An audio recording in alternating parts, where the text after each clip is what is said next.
Hello, my name is Skylar, and I got a 5 in AP World my sophomore year of high school.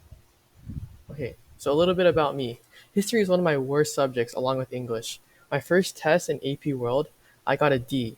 So as you can see by my score, no matter how untalented you are, if you follow the plan that I'm going to give you, you can get a 5. Even if you're really untalented and you get maybe a D your first test or you have no idea what you're doing, if you follow this plan, you will do well. So, the more untalented you are, the harder you'll have to work. So keep that in mind. Okay, so first point, have a detailed schedule on how to study and follow it. So for me, this was putting it in a planner and adding specific tasks each day for me to do.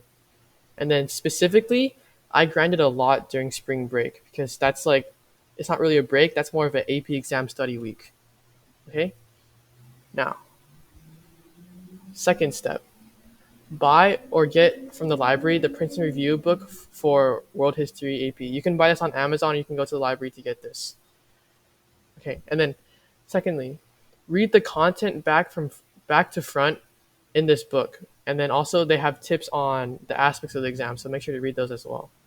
But if you already know that, you can skip that. But just go to the content and do the drills. Okay, along with this, you want to supplement this with Heimler's history.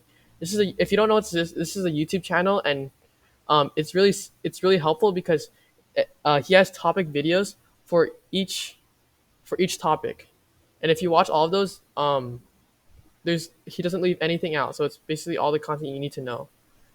Okay, and then after you finish the content and Heimler's history, then move on to take practice tests. Don't finish all of them though, and take them systematically. Note down your mistakes. Okay, very important. You don't want to just blindly take these practice tests, move on, and see what grade you got and move on. No, look at the answers and ask yourself why you got these wrong, and write it on a doc or Excel sheet which section you got wrong, because this will come in handy later. Okay, now the document you see in the sixth step, I'll put it in the description. But this document is basically, it has notes for everything, all everything that you need to know. So once you get a question wrong, you want to go to this document, refer to it, and just keep reviewing that section.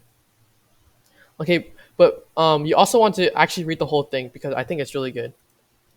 Okay, okay, and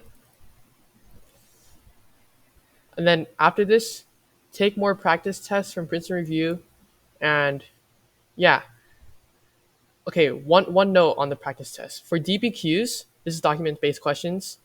This is you don't have to do all of them if you already know what you're doing.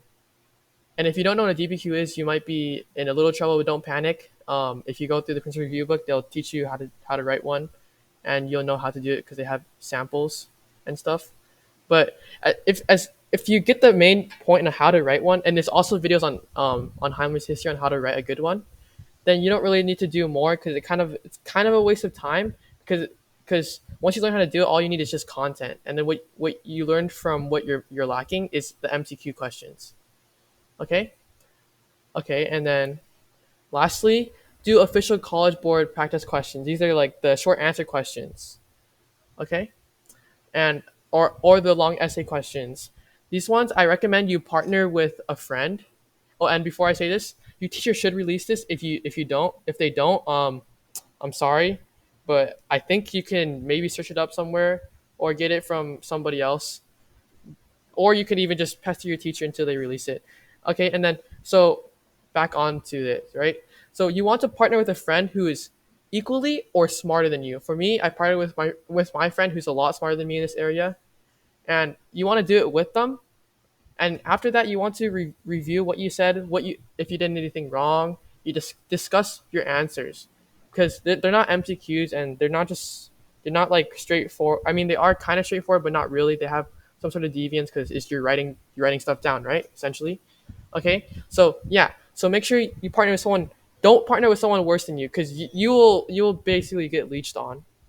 Okay. And then okay, so overall, this is a long study plan. For me, I probably studied like 100 to 200 hours of world history, but it was all worth it because if I didn't study, I would have probably got like a 1 or a 2 because I'm just not talented in this area. But with hard work, I was able to get a 5. So take it from me because as you can see, I got a D. So if I can get a D on the first test and get a 5 on the AP exam, then that means I really know what I'm doing in terms of how to study for these exams. So if you're lazy, I'm sorry, this is not the plan for you. You just maybe go watch a different YouTube video. Okay, last second tip: get good night's sleep 2 days before because okay, what I learned about taking anxious if unless you're like you have a really strong mind, but I have a really weak mind. I think too much when I sleep. But I found it easier to sleep 2 nights before because I wasn't thinking about it that much. Because you might not get a good night's sleep the night before, but you don't want to be sleep deprived 2 days in a row. So sleep in 2 days before, so at least you have some fault tolerance. Okay. Also eat well before, and yeah, that's it. Leave a comment on this video if you want a follow up on like maybe a study plan or more tips, and subscribe and like please.